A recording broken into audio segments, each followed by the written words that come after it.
The story kicks off as we witness this dude named Lloyd getting absolutely booted from the hero's party for being useless.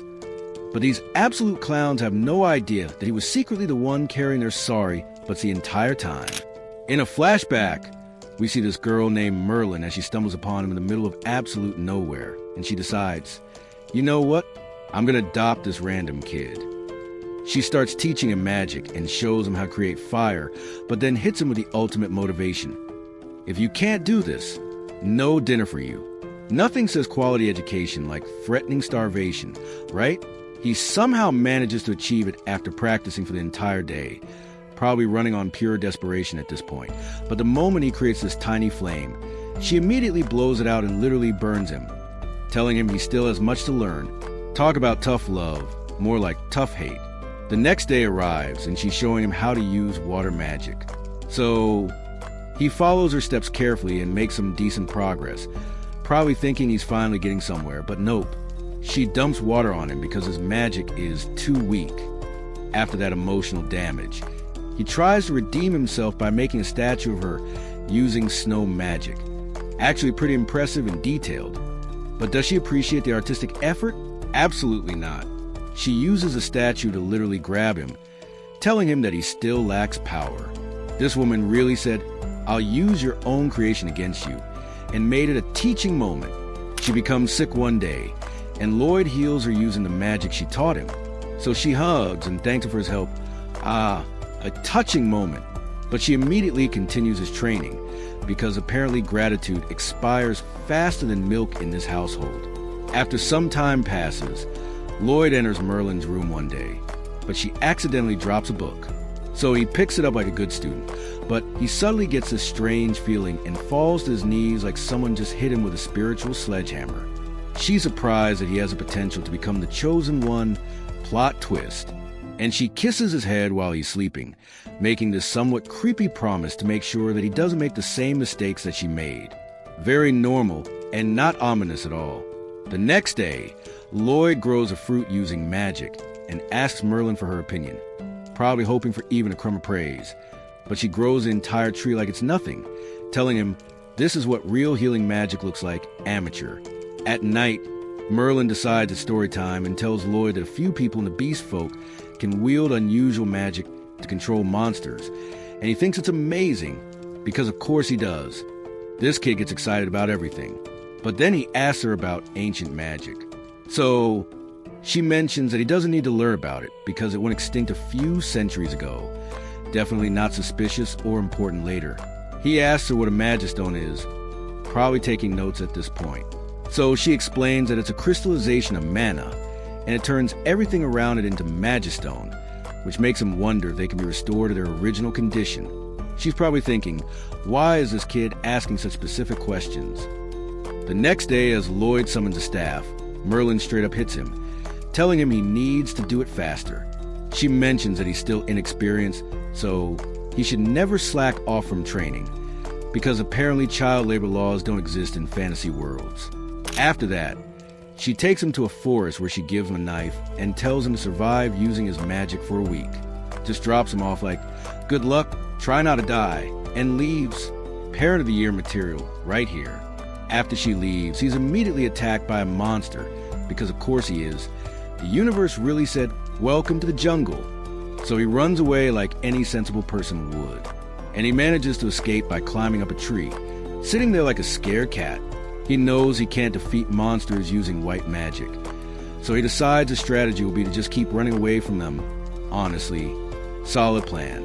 And he spends a night in a cave where he makes a magic circle to increase his finger strength, because apparently that's something you can just do with magic. He spends the next few days moving through the forest like he's playing survival Minecraft. And he realizes that he needs to improve his search spell to find food. So he uses his magic circles to enhance his skills, basically giving himself magical upgrades. He eventually runs into a monster, but instead of fighting, he apologizes for trespassing into its territory. This kid really said sorry for the inconvenience, missed a monster, and he manages to escape by boosting his speed. He later returns home, but he passes out on the front door like he just finished running a marathon, and Merlin welcomes him back like she didn't just abandon him in monster-infested woods for a week. After a while, Lloyd's doing his chores, cleaning the house when he comes across a book. So he asks for Merlin permission to borrow it like the polite kid he is. He tries doing other chores around the house, but she keeps bothering him since she always needs his help to work on a new type of spell. This woman really treats him like a magical assistant. She even casts a spell on him to make sure he doesn't sleep, because who needs basic human rights? And he notes that he still feels tired after working so much, but she tells him to just drink an energy potion. This is basically magical Red Bull addiction in the making. One day, Merlin heads to Lloyd's room to wake him up for another day of torture. Training, but he's nowhere to be found. And we see that he's finally escaped to the city he was reading about. As he walks around, he's surprised by the number of people there, probably thinking, so this is what normal society looks like. He buys something to eat with literally the last money he has, living that broke life. But a poster suddenly comes flying towards him, the universe literally throwing job opportunities at his face. And it mentions that a party is looking for adventurers, so he decides to join it. Lloyd goes on his first mission with his new party, and their mission is to defeat a Cyclops. The monster attacks them by causing the ceiling to collapse because subtlety is dead apparently. Their leader, Alan, tells their healer to cast a healing spell, and Lloyd casts one as well, being a helpful guy he is. But nobody notices it because he's basically invisible to them. Their archer manages to blind the monster, poke it right in the eye, and their mage summons ropes to restrain it, while Alan lands a finishing blow, taking all the credit like the glory hog he is. After that victory, as the party rides through the city, everyone's impressed they were able to defeat the Cyclops. Alan gives a tiny, pathetic part of the reward to Lloyd, telling him he shouldn't get offended by how little money he's getting because he's just a deer rank adventurer. Not even wolf rank or bear rank, but Bambi rank. Alan proposes a toast to celebrate, but Lloyd decides to leave because he doesn't like to drink, which annoys the other members who are probably thinking, who doesn't drink after a victory? This guy, apparently. At night, a man named William goes to meet Merlin, telling her that Lloyd was accepted by the heroes' party, and she thinks it's finally time for him to experience real combat. But she thinks he won't have any problems if he doesn't get overconfident, which is ironic because this kid has zero confidence. And William wonders if she still regrets her past decisions. So she mentions that she won't repeat the same mistakes twice. He reminds her how the Demon Lord tried to steal her grimoire while also taking down all of her party members. Casual trauma dump there, but one of them named Sybil sacrificed himself to defeat him and used ancient magic to revive everyone eliminated by the Demon Lord. So that's why she's weird about ancient magic. In the city, some dude is promoting a play about Alan's party, hyping them up and mentioning how Alan is one of the 4 heroes who have been chosen by the Holy Swords, which are the nation's sacred treasures. Big main character energy there. We see Alan's party fighting a monster, and their tank, Rena, manages to block an attack, but she's surprised by how weak it feels. The mage uses her bind spell to restrain the monster, while Alan jumps in the air and delivers the finishing blow with maximum drama. At night, Rena is actually reading a book about defense basics when Alan interrupts her, and she explains that she's studying because there's something off about the attacks she blocks with her shield. She mentions how she hasn't seen him training for a while. So he notes that he doesn't need to do anything because he's already OP. Famous last words, my dude. The next day, Alan learns that a golem has attacked the border guards. And since that area is also a route for black market smugglers, they need to make sure the soldiers there are safe. Lloyd leads a party to the golems, being their human GPS, and Alan slashes one of them in half, but a mysterious person summons another one. Lloyd mentions that the person is a demon, explaining that the black gem staff is a magistone, and everyone realizes that he's using it to control the golems. Lloyd starts giving tactical orders, casts a spell on his comrades, and tells their archer to shoot the person while another member teleports the staff into Lloyd's hand. He immediately seals it, but Alan is annoyed because Lloyd is giving everyone orders and stealing his thunder. He prepares to attack the golem like the hothead he is. Lloyd warns him that without the magistone controlling it, there's no telling what the golem might do, but Alan rushes toward it anyway, because thinking is hard. Lloyd sees that he's about to get flattened like a pancake, so he pushes him out of the way. But Alan tells Lloyd not to interfere because toxic masculinity or something. The golem loses its power and Alan jumps in the air, crushing it with his sword, acting like he did all the work. But when they return from the mission, Alan straight up fires Lloyd for being useless and tells him to get lost because he isn't strong enough to be in their party. The irony is so thick, you could cut it with Alan's supposedly holy sword. Lloyd tries to join different parties, but they all reject him like he's got the plague, and he prepares to leave the guild's building in defeat. But he hears a girl named Yui, who's desperately begging the receptionist to help her find a white mage. So, the receptionist tells Yui about Lloyd. She asks him if he has a party, so he reveals that he's free, and she tells him to come with her, basically kidnapping him. We go back to when Yui and her party are looking at a gang they're supposed to take out, and we learn that it's an A-rank mission, but they still think they can complete it because confidence is key. Their mage, Silica, begins the attack by shooting a fireball at the enemy. No warning shots here, while their archer named Cross rains down arrows on them like a medieval airstrike. Yui cuts down the bandits with her sword, living her best samurai life, and one of them is about to hit her, but their tank, Dagas, blocks the attack with his shield. He starts to get overpowered because physics exists, so their white mage, Clum, casts a physical enhancement spell on him, which allows him to push away the bandit like he's made of paper. They manage to defeat everyone, and the bandit leader wonders why they're so powerful, but Yui tells him to surrender. He sees her necklace and realizes that they're S-ranked adventurers, having an oh crap moment, but he refuses to give up so easily because pride is a hell of a drug. He summons a golem, and Yui tries to cut it down, but her attack has no effect, like trying to cut diamond with a butter knife. So, she tells Clum to use enhancement magic. Clum appears to lose focus, spacing out at the worst possible time. So Yui calls her again and she casts a spell on her, allowing her to cut the golem in half like it's made of tofu. Clum apologizes for spacing out, but Yui knows that she has a lot going on and she wonders how Clum's sister Sylvia is doing. After that whole ordeal, Yui goes looking for a white mage and she finds Lloyd. So she takes him to the rest of the party, dragging him along like a lost puppy. They're surprised to see that she found a free white mage, and she introduces him to everyone as she welcomes him to the party. But he notes that he hasn't agreed to join them yet. Consent matters, Yui. They know that she dragged him there without explaining anything. So they think they should call off the quest, but she's worried about what will happen to their client if they don't help. Lloyd suggests giving the quest to another party, being logical, but they mention that it's an A-ranked quest, which means only A-ranked parties or above can accept it. But all of them are already out on a job except for them, and he's surprised to learn that they're S-rankers. Cross notes that they also can't borrow members from other parties because they're required to work with the ones they formed a contract with, and they don't think Lloyd can replace Clum. He starts to doubt himself as he recalls how Alan told him he's useless, that trauma hitting hard. But Yui mentions that everything will be fine since he's an incredible white mage. They go outside and Yui tells Lloyd to show them his powers, but he thinks he'll just disappoint them. Dagas thinks she's putting him on the spot by asking him to display his skills, and he notes that they should give him a specific spell to perform. So, Yui tells him to cast enhancement magic on all of them simultaneously. He's surprised that it's the only requirement for joining their party, like that's it? But Cross thinks it's too difficult because most white mages can't use it. So they tell him to give up if he can't do it instead of getting Yui's hopes up. But he decides to show them his power. He summons a staff from thin air, which surprises them because they don't understand where it came from.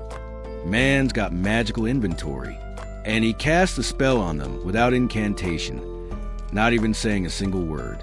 They're impressed by his skills, and they decide to test his enhancement magic. So Yui slashes a tree and they're shocked by how easily she cut in half, like a hot knife through butter. He notes that he cast 5 spells on them because casting one seemed too simple to him, and he thought they were expecting more from him. This man really said, "I gave you 5 buffs because one seemed lazy." He thinks they're disappointed in him, so he decides to leave, but they tell him they want to talk to him. They're shocked to learn that he was a part of Alan's party, and he mentions that he was fired for lacking power. But they don't understand why anyone would do that, because it makes 0 sense. Silica notes that most white mages can't cast 5 spells at once, but he believes that there are plenty of mages who are better than him. So they think there's something seriously wrong with his standards. He mentions how they already had a white mage, so they should just take her with them. But Yui tells him that Clum has a sister who is always ill. She had to take care of her while going on adventures, but it finally wore her down, so she asked to leave the party. He's jealous that there are people who are worried about her because his party didn't care for him at all. Sad boy hours, and he wonders what kind of illness Sylvia has. So Yui reveals that she doesn't know much about it, but she mentions that it's turning Sylvia's body into a magistone, which makes him remember that Merlin taught him about it. Lloyd and Yui go to Clum's house, where he asks her about Sylvia's condition. So she reveals that while they were on a mission, Sylvia suddenly became sick and fell unconscious out of nowhere. She takes him to Sylvia's room, and as she opens the door, Lloyd is immediately hit by the unpleasant manna inside. It's like walking into a room full of bad vibes. She shows him how Sylvia's body is turning into magistone, literally crystallizing like she's becoming a human gemstone. But Lloyd thinks he can heal her, and Clum wonders how he can do it, because even the most powerful healers told her it was impossible. They basically said, sorry, she's done for. He notes that Sylvia was probably pierced by a high-energy magistone, and Clum reveals that they were in a high mana density cave when she was injured. He sees her wound and realizes it's where the mana entered before it started spreading throughout her body and turning her into magistone. He casts a spell on her, which makes him feel weak, and Clum asks him what's happening. So he reveals that he casts an inverted mana consumption spell on Sylvia to absorb her mana, basically becoming a magical vacuum cleaner. He explains that he had to remove the berserk mana inside her because she can't recover the mana is still in her body, and he starts to heal her. Clum notices that his healing spell is unusual, so he notes that it's an effective one with poor mana consumption efficiency, but it allows him to burn the mana he's absorbing. Yui wonders if he's doing something impressive. So Clum notes that his actions are beyond amazing because he's using two different types of self-made spells. This dude's out here inventing magic like it's nothing. She's impressed by his ability to withstand using so much mana, realizing he is an ordinary person, and he manages to turn Sylvia back to normal completely. Yui tells him he's amazing, and Sylvia wakes up from her magical coma. So Clum grabs her hand and starts crying tears of joy. Clum thanks him for his help and notes that she'll go back to adventuring with Sylvia after she recovers, telling him to take care of the party. He mentions that he isn't an official member because he lacks power.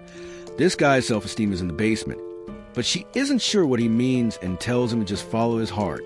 After that emotional moment, as everyone is having dinner, they're amazed to learn that Lloyd healed Sylvia, which makes them happy for Clum.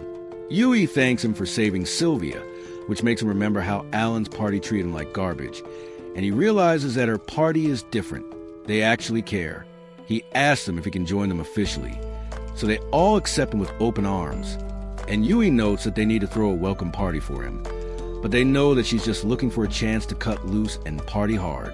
They tell Lloyd to eat and drink as much as he likes because it's their treat, but they're surprised by how hungry he is. This man is demolishing food like he hasn't eaten in weeks. He's amazed by the food in the city, going on about how incredible it tastes, but the others tell him it's just average, which confuses him because he thinks it's incredible. They wonder what he ate during his childhood. So he mentions that his master only cooked what was growing in the garden or the meat from the beast she defeated. So he started cooking their meals, but he could never get much flavor out of them. Poor kid was basically living on unseasoned monster meat and sadness.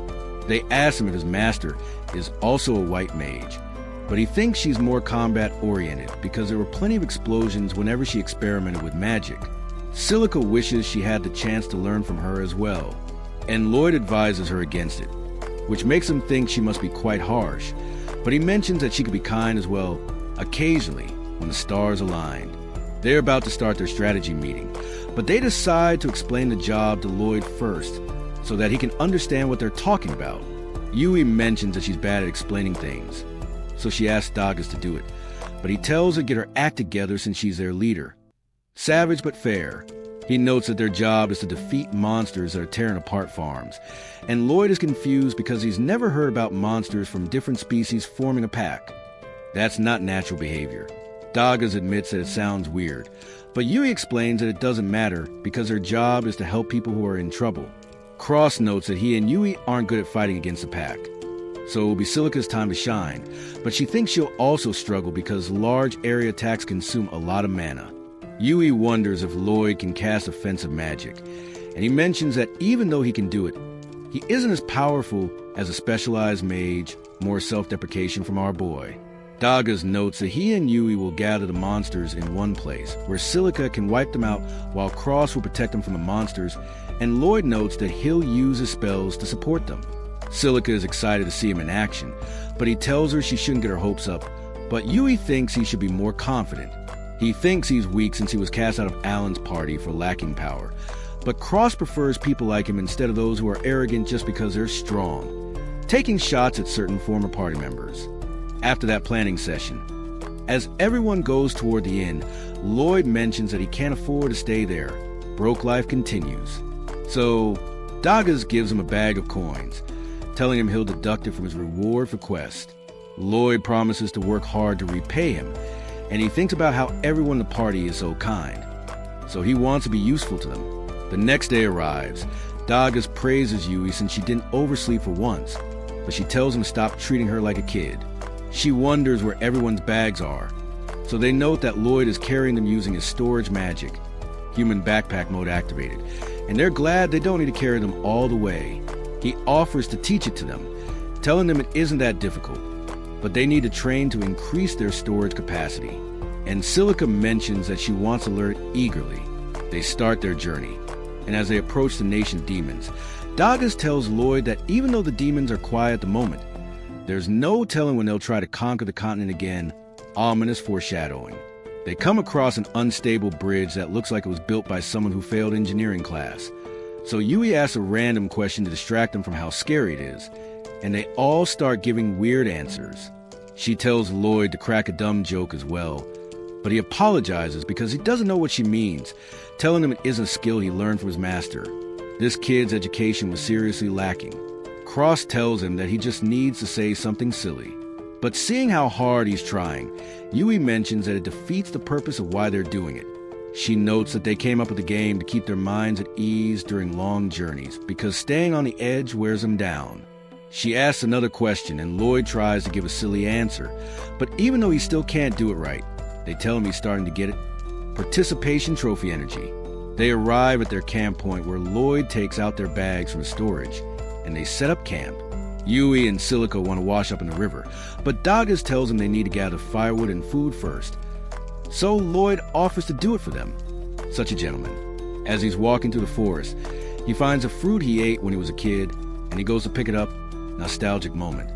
But he sees that Yui and Silica are being attacked by a monster. He hits it with his flames to draw its attention. "Hey, over here!" And he gives Yui and Silica their weapons before buffing them with his spells. The monster is about to attack him, but Yui cuts it in half while Silica destroys it with her fireball. But she doesn't understand how she was able to produce so much firepower. Lloyd's buffs it different.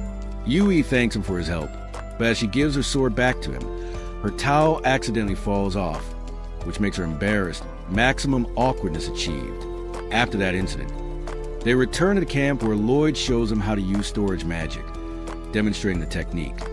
But they can't do it no matter how hard they try. So he thinks he's a bad teacher, but they tell him not to be so hard on himself because they're all beginners. And Silica manages to use the magic with incantation, speaking the words out loud. So they realize that they need to do the same thing she did because they aren't as naturally talented as Lloyd. At night, Lloyd wonders if something is wrong with Yui, sensing something's off, and she just thanks him for joining their party. He wonders why she's obsessed with the quest. So she reveals that her village was attacked by monsters when she was a kid, and she was the only survivor. Heavy backstory drop. So she couldn't stay back when she heard the quest, and she knows that small villages struggle to survive if their farms are destroyed. But Lloyd suddenly senses monsters nearby with his detection magic. So he tells her to wake everyone up, and they realize that the monsters are the ones mentioned in the quest. They try to get away without making a noise, sneaking like ninjas, but Yui steps on a stick, which gives away their position, the loudest stick in the entire forest. They're surrounded by 3 spiders who shoot webs at them, and they manage to take away Silica's staff. Disarmed immediately, Lloyd holds the spiders in place with his magic, while Yui attacks them and Cross takes back the staff. Lloyd tells him to help Yui, so Silica summons fireballs while Cross fires his arrows, which pass through them and burn the monsters. Combo attack successful. Lloyd apologizes for ordering them around, feeling bad about taking charge, but they're just happy that he helped them, telling him he's a good leader. The next day, all of them use storage magic to carry their bags. Everyone's learned the skill, and they continue their journey. But Lloyd wonders where the monsters that attacked them were headed. Detective mode activated. At night, Yui sees that Lloyd plans to do a solo watch once again, never sleeping, and Silica thinks they should keep normal shifts because he might get worn out, but he assures them that he's fine. Yui tries to convince him to rest, but Silica stops her and asks him to tell them if it becomes too much for him to handle. As they continue their journey the next day, Lloyd uses his search magic constantly to make sure there are no monsters around them.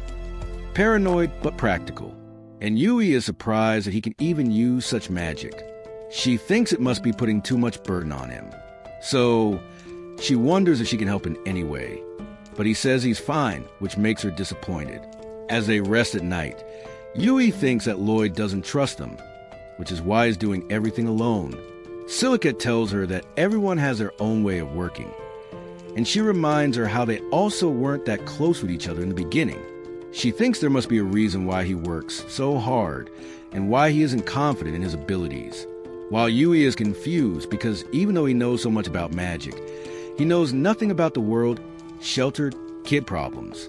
Silica thinks he'll eventually trust him on his own, so she tells Yui not to rush him, and she decides to follow Silica's advice.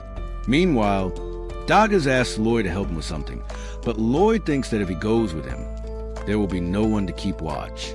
So Cross decides to switch places with him. Dagas shows him a trap he set, which will alert them if a monster approaches them, explaining the mechanics, and he mentions that it's how they used to sleep before Lloyd joined the party. He tells Lloyd to rest for a while, but Lloyd notes that he won't be able to use search magic if he's asleep, so it's better if he keeps watch. Dagas asks him if he doesn't trust them, hitting him with the hard questions, so Lloyd assures him it's not the case. But Dagas mentions that the way he does everything on his own makes him think they're untrustworthy. Lloyd explains that if he doesn't work hard, he'll cause problems for everyone, that low self-esteem showing. So Dagas tells him that the reason they formed the party is to make sure they can do things they can't achieve alone. It's a given that they'll cause problems for each other. That's what teamwork means. And he tells Lloyd to rely on his friends, but Lloyd mentions that he never even considered it. So Dagas wonders what kind of environment he's been living in, if only he knew about Merlin. The next day, Lloyd asks Yui to help him bring water. Character development happening, and everyone's happy that he's asking them for help. We cut to a man named Mikul who learns that the Magistones have been put in the designated coordinates, villain stuff happening, and he asks about the high-ranking adventurers working in Ishtar. So his informant tells him they're out of the city because they've been swamped with quests thanks to the damage caused by the monsters he collected. He mentions that only a few low-ranking adventurers in the hero's party are remaining, and Mikul is interested to see how they'll fare on their own. Meanwhile, as Lloyd and the others continue their journey, Yui feels something strange about the forest. Spider sense tingling, and everyone agrees with her because they haven't come across a single monster. But Lloyd increases his search magic area to maximum range, and he notices a pack of monsters 10 kilometers ahead of them. So they realize that the monsters are around a farm that ordered the quest. But Yui is shocked that Lloyd can search up to 10 kilometers. That's some serious range. And they tell her to stay calm because they have more pressing matters to deal with. They arrive at the farm and they're surprised to see that it's filled with monsters, while Lloyd is confused because it's the only place he can sense monsters. Something's definitely wrong here. Everyone realizes that their behavior is strange because they're supposed to be in the forest, not hanging around a farm. And Lloyd asks Yui where the owner of the farm is. So she reveals that he relocated to his son's house in the city because he was injured by a wolf. Cross notices something strange in the farm with his eagle eyes, but the others can't see anything because their eyes aren't as sharp. So Lloyd uses his magic to enhance their vision, giving everyone HD vision, and they realize it's a magic stone. Lloyd sees a man of the beast folk around it, and he tells him that a few beast folk have the ability to control monsters with their unusual spells. He suddenly senses a horde of monsters approaching like a tsunami, and he thinks it's because of the magic stone. So Cross suggests running away, tactical retreat. But Yui knows that if they don't do something, the monsters will destroy the farm, and Dagas isn't sure if they can escape anyway. Silica notes that if they fight the monsters near the town, the residents will be affected, collateral damage concerns. But Lloyd tells him he has a plan. He tells Cross to shoot the magic stone, and Cross thinks it won't break even if he hits it. Too durable. But as he fires the arrow, Lloyd casts enhancement magic on him and his arrow simultaneously. He hits the magic stone, shattering it into pieces like glass, and he's surprised that Lloyd can cast magic on a person and a weapon at the same time. But Lloyd thinks anyone can do it. This guy's standards are broken. The wolves suddenly start attacking each other, turning on their own kind, and Lloyd thinks the group of monsters rushing towards him will stop as well, but he realizes that they're still approaching, plan not working. As the monsters arrive in a massive wave, Silica creates a firestorm with Lloyd's enhancement, and everyone's surprised by how strong the flames are. Basically a magical nuke, but they know it's because of Lloyd. The fire spreads to the forest, creating an inferno, and the smoke blocks the vision of the flying monsters. So, Lloyd uses his magic to reveal their position Cross, who shoots them down with his arrows like anti-air missiles. After that aerial combat, Lloyd tells Silica it's time for the last phase of their plan, but she's almost out of magic power, running on empty. So he gives her a portion of his mana transfusion time. She uses her magic to make it rain, controlling the weather, and the water extinguishes the fire as Lloyd notes that it should prevent wildfires, environmental consciousness even in battle. She's exhausted since her mana has run out, and Lloyd is also tired from all that support. So Yui and Dagas take care of the rest of the monsters, cleaning up the stragglers. After that intense battle, Lloyd tells everyone they should hurry back to the town, because he thinks the person behind everything is really after Ishtar. He thinks the only reason they were given the quest was to make sure that all the high-ranking adventurers were away from the city, so that it can be easily taken over. It was all a trap. Cross mentions that the heroes' party is still in the city, and the knights are there as well, so it won't be easy to invade it. Dagas thinks Lloyd's hunch is correct though, so Yui mentions that they should return to the city quickly just to make sure everything is okay. Lloyd drinks a potion, chugging it down, and casts a spell on everyone to increase their speed before running off like the Flash. Yui tells him to wait for them, and they run after him, but they're surprised by how fast they're moving, sonic speed achieved. Meanwhile, Mikul meets a man named Gree who reports that their forces are about to enter Ishtar, villain meeting in progress. Mikul thinks they'll succeed because of a girl he kidnapped named Claire, and he notes that she's an interesting individual, saying they can use her to achieve their goals. Gree has no idea what he's talking about, confused, but he trusts in Mikul's ability because he's known as the Demon Lord's right-hand man, Big Bad Energy. After Gree leaves, Mikul visits Claire in the dungeon, being creepy, and borrows her powers to make potions. Lloyd and the others decide to rest for a while, catching their breath, and as he gives them potions to drink, Silica wonders if he's okay, because maintaining enhancement magic uses up a lot of mana. He thinks it's difficult for someone who isn't used to it, but he notes that he isn't having a hard time, because he already has the hang of it. Casual flex. He tells them how his master once threw him in the woods and told him to find his way home. Casual child abandonment, but he couldn't defeat the monsters, so he had to rely on his enhancement spells to survive. He thinks it's a common training exercise, normal stuff, but they tell him it isn't normal at all. That's straight-up child endangerment, and he gets the wrong idea, thinking they're so much better than him since he isn't training as hard as they are. This guy's perception is completely broken. Lloyd uses his search magic to scan the surrounding area, constant vigilance mode, and they continue their journey, but he suddenly stops running, so they all bump into him like dominoes. He notes that he senses something weird, bad vibes detected, so he tells them to go without him while he checks on it. But they refuse to let him go alone, because there's no telling what he'll find, and they know that he can't fight alone if something happens. Friends don't let friends investigate alone. He decides to accept their help, finally, and he takes them to a hut, telling them there are demons inside it. He notes that demons aren't allowed to enter the continent's 3 major nations. That's illegal. But they wonder why he's acting like he just remembered it. So he tells them it's because he doesn't have any memories from his childhood. Amnesia subplot activated. He mentions that when his master took him in, the war was already over, which makes them wonder if he's a war orphan. He tells them they need to deal with the situation at hand, and Cross thinks they should report it to the knights in Ishtar, but Lloyd wants to gather information first, intelligence before action. He senses the same mana from a Magistone, so he thinks they might be the ones after Ishtar, and he suggests taking a risk to go after them. Yui agrees with his decision because they can't let the demons roam free, and everyone's surprised that she's finally acting like a leader. Character development. They look inside the house, peeking carefully, but they see that it's empty. So Lloyd uses his search magic, and he realizes that the demons are underground, secret basement villain lair. Silica uses earth magic to break into their hideout. No knocking needed. And Yui threatens to kill one of them, asking him what they're doing there. Another demon throws debris toward her, but she easily destroys it, and Cross eliminates the demon by hitting him with an arrow. 1 shot, 1 kill.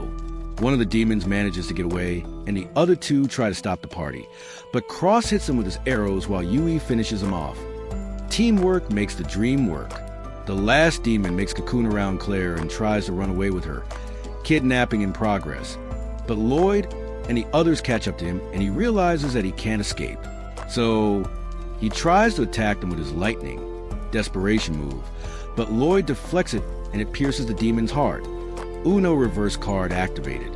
They take Claire back to the house, and since they didn't get anything out of the demons, they know that she's the only one who can tell them what's going on. Lloyd starts to heal her, working his magic, and Silica realizes that his healing magic is amazing. So he mentions that he has improved the spell Casual Innovation. They're surprised because most adventurers can't do that, but he mentions how Merlin was always improving her spells and notes that she's a weirdo, pot calling the kettle black. Meanwhile, 2 soldiers come across a Magistone in the forest, but as one of them touches it like an idiot, they suddenly get surrounded by monsters, so they start running away. Tactical retreat time. In the house, Claire finally wakes up from her magic nap, and Yui immediately starts asking her questions. No time for pleasantries. Lloyd tells her they're adventurers. Try and calm her down, but Claire reveals that she can sense beast folk mana controlling the monsters. She explains that the demons force her to do it, which confirms that they're the ones after Ishtar. Mystery solved. And Dagas notes that if they invade the city, it will be easier for them to conquer the continent. Domino effect. They decide to return to Ishtar immediately, and Lloyd apologizes to Claire for making her run, but she notes that she would have been in greater trouble if he had left her behind. Fair point. He senses a horde of monsters and an army approaching the city. Spider sense going crazy. So he tells the others to warn everyone while he goes with Claire and asks her to lend her powers to him. In the city, Alan is annoyed since all the white mages applying for their party are worse than Lloyd. Karma's funny like that. So Rena notes that he might have been special, but Alan still thinks he was useless. Denial isn't just a river. A knight suddenly arrives, telling them that a huge army of monsters is about to attack Ishtar, and Alan agrees to help defend the city. The other party members ask him if he's sure, so he notes that he can't refuse a request from the kingdom, and he thinks it's the perfect chance for him to show the citizens what he's capable of. Glory Hound mode activated. Meanwhile, Lloyd and Claire scout the monsters, and they realize that there's another army which is even bigger than the one attacking Ishtar. Double trouble. They think they need to defeat it because if they join with the main forces, Ishtar won't survive. Math doesn't look good. Claire asks him if there's a way to stop the monsters without hurting them because she knows that they're being controlled, and Lloyd promises to do his best since he notices that she cares for them. Empathy points gained. He wonders if she can use her magic to send the monsters back to their habitats, nature's GPS, and she isn't sure she can do it because there are too many of them, but he assures her that he'll support her. She decides to give it a try, gathering courage, and she prepares to use her spell, but she notices something in the forest that is blocking her magic. Interference detected. In the city, Alan meets with the rest of the adventurers who are assigned to fight the monsters, but he sees that they're all weak because the A rank and above ones are out on quests. Bottom of the barrel squad. So He just tells them to stay out of his way. Winning hearts and minds as always, and they're angry at the way he's treating them. But the guild branch manager tells him to stop, because it isn't the time to be fighting each other. Voice of reason appears. Alan tells everyone about his plan, taking charge, saying the mages will use their most powerful spells first, and he expects each of them to defeat 10 monsters. Unrealistic expectations much? He notes that his party will work with the knights to defend the mages so that they can recover enough mana to cast their spells again. And everyone will keep repeating the cycle until they defeat the monsters. Rinse and repeat strategy. The adventurers don't agree with his plan because they aren't strong enough to defeat 10 monsters each. Reality check. And one of his party members, named Mia, tells him she isn't confident in her spells as well. She knows that everyone in the party got weaker after Lloyd left. The truth hurts, and Rena notes that he's the only one who didn't notice since he hasn't been training. She thinks he doesn't deserve the title of hero, brutal honesty, so he tries to punch her, but she easily blocks his attack and tells him to quit. He sees that the other adventurers are against him as well, mutiny brewing. So he runs away like a coward, and they realize that they can't rely on him. So they think they should just retreat, but Rena tells him to stay calm and notes that she's leading his party to fight by their side, which makes them motivated, actual leadership. But she wonders if anyone knows Lloyd, looking for their ace. Meanwhile, Lloyd and Claire find a magistone similar to the one he saw at the farm, Deja Vu, and she mentions that the evil energy within it is disrupting her magic. She thinks there must be multiple magistones there, and until they can neutralize all of them, she won't be able to control the monsters. Fetch quest activated.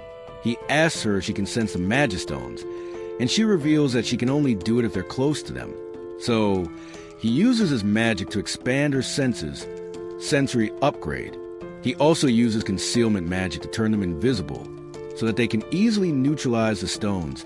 Stealth mode engaged, and she's amazed by how skillful he is. But he warns her to be careful because the magic will wear off if she gets hit. Video game rules. Meanwhile, in Ishtar, Rena tells everyone that Lloyd was the cornerstone of their party. Truth bomb dropped, which makes them wonder why they kicked him out. So she notes that it's because they grew overconfident in their skills, but they didn't know that a support magic made them OP, reality hitting hard. The guild manager tells her that Lloyd is out on a quest, and it will take him a few days to return, but she thinks he can shorten his travel time with his magic. She knows his capabilities. All the adventurers gather outside the city to face the monsters, last stand time. But we learn that their only goal is to hold out until Lloyd arrives, stalling for the carry, and the monsters appear before them. So the archers fire arrows at them while the tanks push them back with their shields, and the mages use their spells to attack the monsters. All hands on deck. In the forest, Lloyd and Claire neutralize the last magistone, mission accomplished. But it makes the monsters fight each other, chaos mode, and they accidentally hit Claire, which makes her visible, stealth broken. So Lloyd distracts them before they can attack her, tank mode activated. And he only dodges them instead of killing them as she realizes that he's doing it because of her. Considerate even in danger, she uses her magic to calm them down, Disney princess powers. And he wonders what she just did. So she notes that she persuaded them to go to the forest, Monster Whisperer. She reveals that her magic can't control monsters because it only allows her to convey her thoughts to them, communication, not domination. And she thanks him for saving her. Meanwhile, the monsters start breaking through the adventurers, protecting Ishtar. Defense crumbling. But Yui and the others arrive just in time, and Silica immediately blows them away with her fire magic. Cavalry has arrived. They try to hold the line, and they're about to get overwhelmed. So Rena tells everyone not to give up, rallying cry, but Monster bites her arm. Damage taken. The adventurers are on their last legs, and they think it's all over for them. Morale broken. But Claire suddenly arrives with Lloyd, dramatic entrance, and she persuades the monsters to go back by singing a song, musical number activated. Lloyd is amazed by her powers, in awe, and she notes that she couldn't have projected her song across the battlefield without his help.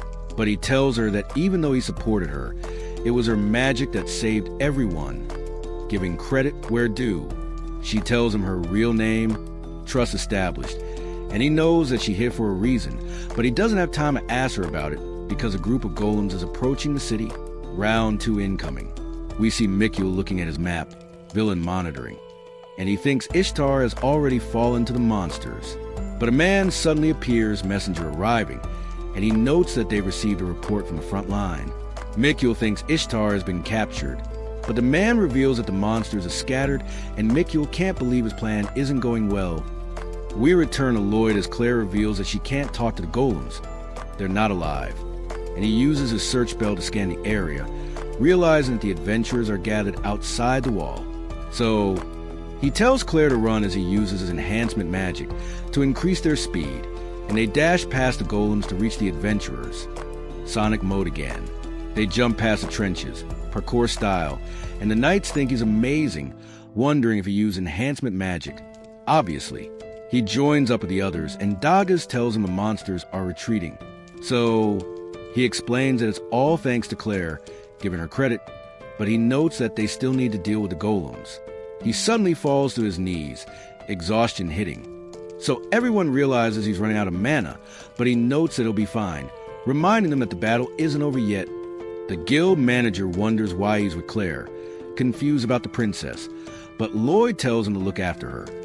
So he orders his knights to protect her. He's glad that Lloyd is back, calling him their only hope, and Lloyd's confused hearing this. So Rena explains that Alan didn't join the battle because he clashed with the other adventurers. Of course he didn't. Lloyd can't believe he abandoned everyone, and he realizes that she's injured, so he heals her with his magic, but she knows that he's almost at his limit because he used a lot of mana to heal her. She notes that they became the hero's party thanks to his support magic, but they never realized how useful he was until they expelled him. Regrets setting in, and she apologizes for not standing up for him. Too little too late? The golems approach the trenches and the knights rush in bravely, but they realize that their swords can't harm the golems, like hitting rocks with sticks, and they get punched away. The mages and archers try to take down the golems, but their attacks have no effect, damage immunity. And Yui realizes they're losing the battle, so Lloyd decides to cast enhancement magic on everyone. Going all out, he notes that he can only buff one group at a time, but his friends still think he's amazing, because normal mages can't do that. He buffs everyone present, mass enhancement, but he explains that the effects won't last long, so they need to end the fight quickly, time limit activated. The golems approach the knights menacingly, but Yui notes that they can win thanks to Lloyd's enhancement magic, and Rena blocks a golem's attack, telling everyone not to be afraid, morale boosting. Yui slices a golem in half like butter, and tells them they can win with Lloyd's magic. So they get fired up and start attacking the golems with everything they have. All-out assault. Cross teaches the archers how to work with the mages, so that they can use fire arrows to take down the golems, while Dagas protects Silica as she uses her destructive spells. Lloyd watches the battle from a tower, hoping they'll win the fight, and Yui realizes that there's one golem left. A warrior charges in heroically, but his sword shatters on impact, and the golem knocks him down, while Yui realizes that Lloyd's spell is worn off. So the knights run away as the golem approaches the gate, but Yui blocks its path courageously, and it prepares to attack her. So Rena pushes her to safety while Dagas uses his shield to block the attack, but he still gets knocked down. Lloyd uses the last of his mana to buff Yui one more time, and she tells the tanks to support her as she rushes towards a golem. So they block its attack together, and she slices its core in half, causing it to crumble. Final boss defeated. Everyone realizes that the battle is over, so they celebrate their victory, cheering loudly, but Lloyd is just glad that it's finally over, and he collapses from exhaustion, completely drained. But we see William watching him from a distance, and he realizes that Lloyd is doing better with his new party. Meanwhile, Gree visits Mikul and tells him their operation has failed, but he realizes that Mikul has already left. So he becomes angry and destroys everything in the room as he blames Mikul for their failure, and he notes that he'll kill the person who ruined his plans. We return to Lloyd as he wakes up in an inn, finally rested, and Yui tells him he slept the whole day. He thinks he collapsed because he isn't strong enough, but Yui tells him to come with her, and she shows him the people he saved. They all call him their savior, hero worship, but he suddenly closes the door, telling her he's afraid because there are too many of them. She tells him to get out there because they all want to meet him, pushing him, but he jumps out of the window and sneaks past them, extreme introvert energy. William visits Merlin at her house, where he sees her teammates Thor and Lily. And Lily calls him a phantom alchemist because she knows that he's been making potions. But he notes that he's been focused on gathering information lately. And he tells Merlin that Lloyd was kicked out of the heroes' party. But he tells her not to worry, because he's now a member of an S-rank team. And William mentions that he hasn't talked to him directly. And Merlin knows that she's the reason why he lacks confidence. But she explains that she doesn't want him to repeat her mistakes. We return to Lloyd as he wonders why everyone in the town is chasing him, confused by fame. So his friends tell him that they want to thank him for saving the city. He thinks he didn't do much during the fight. Typical Lloyd thoughts. But his friends tell him to have more confidence in himself. And he decides to show himself to everyone. Everyone cheers for him enthusiastically. But he thinks they should be cheering for the knights and adventurers instead, because they were the ones who fought the monsters. But they explain that he was the one who buffed them, the real MVP, and everyone starts calling him the Hero of Ishtar. After that celebration, Alan learns about what happened, and his party members tell him they're no longer heroes because they didn't defend the town reality check delivered. So he tells his friends they need to leave Ishtar, running away, explaining that he doesn't want to stay there because the people recognize Lloyd as a hero, jealousy eating him alive. We return to William as he starts drinking with Merlin's party. Reunion time, and he notes that it's an honor to drink with them, but they know that he went there to commemorate Sybil. Thor asks him if their enemies are making moves. So he notes that the demons are using orc magic to control monsters, intel sharing, revealing that their goal is to conquer Ishtar. He wonders why they're acting at this moment and thinks the Demon King must have returned. But Merlin believes that he's already dead because Sybil sacrificed his life to defeat him. Thor tells her to stay calm because it's just a possibility, and they decide to do whatever it takes to protect the future that Sybil created for them. Lloyd's party is summoned by the Lord. Fancy invitation. And they meet a noble named Abel who recognizes them as the adventurers who saved Ishtar. He invites them into his mansion where they meet Claire again. So they ask her if she was also summoned. But Abel explains that she's his guest and reveals that he is the ruler of a domain which surprises everyone because they didn't expect the Lord to be so young. But he reveals that he's older than he looks and explains that it takes effort to maintain his appearance, promising to teach them his secret in the future. Everyone's surprised to learn that Claire is the second princess of the Forest Empire, which is a peaceful nation where orcs reside. And Abel notes that her magic is unique, so they can't let the demons capture her. He tells them he has a mission for them, and notes that the Empire will retrieve her, so he needs them to take her to the royal capital. They realize it's an important mission, serious business, but they think it's the knight's duty to escort the princess. So Abel explains that he wants them to do it instead, because the knights would attract attention. They prepare to leave for the capital. And Claire tells everyone to be casual with her, but Cross and Dagas can't do it because they know that she's a princess. But Yui removes her gloves to shake her hand, telling her she's looking forward to working with her, and everyone promises to do their best to protect her. And that's it for this video. Please subscribe for more.